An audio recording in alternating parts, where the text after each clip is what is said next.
उपजिल्हा रुग्णालयातील डॉक्टर महिलेच्या आत्महत्या प्रकरणामध्ये मुख्य आरोपी निलंबित पीएसआय गोपाळ बदनेला 30 तारखेपर्यंत पोलीस कोठडी सुनावण्यात आली आहे। मृत डॉक्टर महिलेने तिच्या हातावर लिहिलेल्या नोटवर पीएसआय गोपाळ बदने यांना 4 वेळा बलात्कार केल्याचा आरोप केला होता।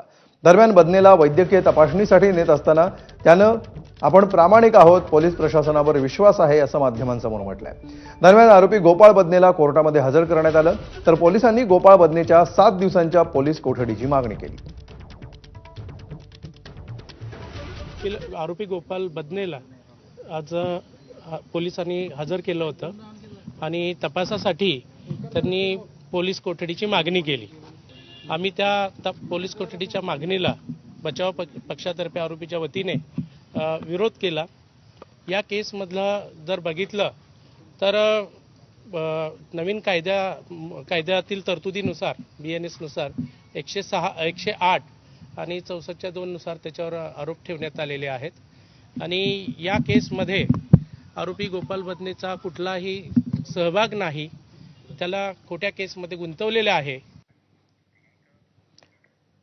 तर आपण बघूया कोर्टामध्ये नेमकं काय घडलं, सरकारी आणि आरोपीच्या वकिलांनी नेमका काय युक्तिवाद केला।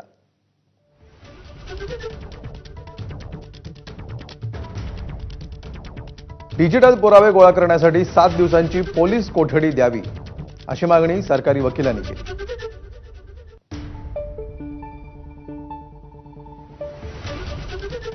दोन गुन्हे असताना एकच FIR करण्यात आला, आरोपीच्या वकिलांचा हा युक्तिवाद आहे।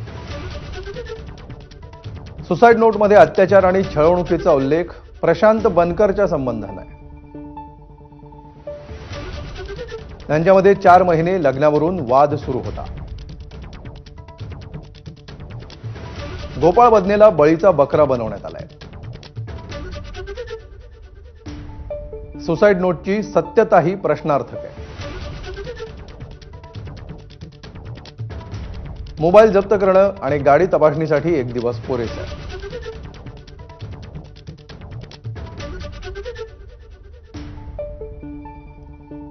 तर सरकारी वकील म्हणाले सुसाईड नोटवर शंका घेणं चुकीचं आहे।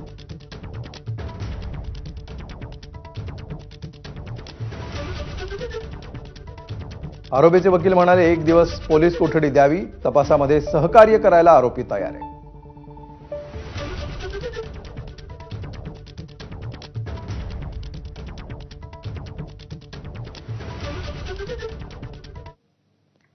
तर फलटणमधील डॉक्टर महिला आत्महत्या प्रकरणानं राज्यभर खळबळ उडाली आहे। मुख्य म्हणजे या आत्महत्या प्रकरणामध्ये रणजित सिंह नाईक निंबाळकरांवर आरोप करण्यात येत आहेत।